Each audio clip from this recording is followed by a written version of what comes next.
Hey there, everyone. This is Kristin Sherry. Thanks for joining me for another episode of Maximize 365, a year of actionable tips to transform your life.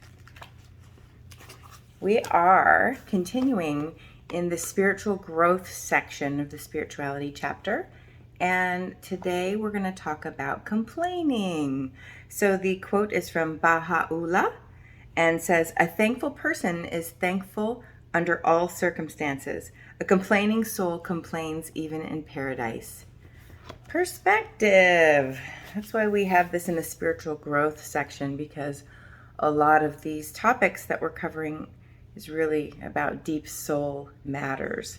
So complaining is expressing one's dissatisfaction, and it usually happens after a negative experience. So you all see this.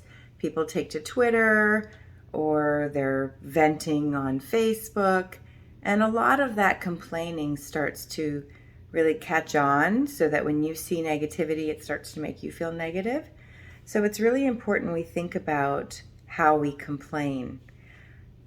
Stay tuned for more here. So psychologists have defined 3 types of complaining, and one of them is really not negative. The problem is we usually exercise the other 2. So the first is called chronic complaining, and that's when you are habitually focused on your setbacks. But when you think about that, it's not the complaining that's the problem. That's just a venting vehicle. It's really the fact that you're focused on your setbacks.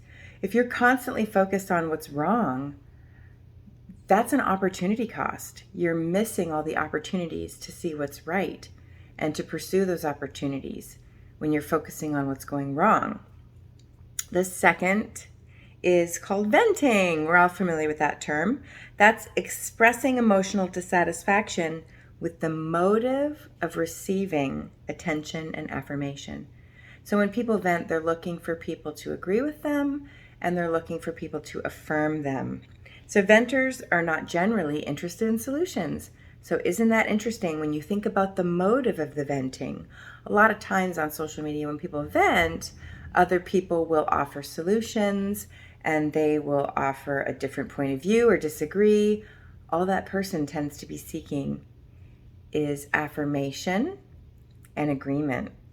So they're not interested in your solution. The third type of complaining is the more constructive one. It's called instrumental complaining. So that is when you focus on the impact of a problem and the importance of change. Now, when you instrumentally complain, you're going to get a lot of pushback too, because some people don't want the change that you're proposing. So you might be wondering, how are all these people coming at me with what I've shared, the problem, the impact, and the potential solutions?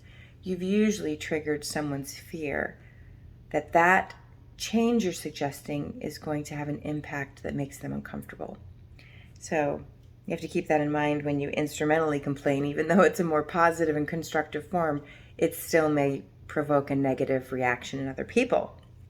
So instrumental complaining is the most constructive of the 3 types, and it's also significantly less frequent than its negative counterparts, because it's harder to be solutions focused than it is to just vent. So complaining, though, is not harmless. It rewires your brain towards negative thinking. That's what I really want you to understand. Think about when you pull out of the driveway with your car, or bikes that are on a path.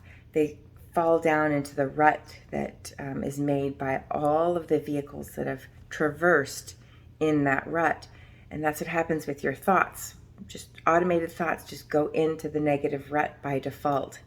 So it's really important, because that's going to affect your happiness. And research has shown that happy people complain less.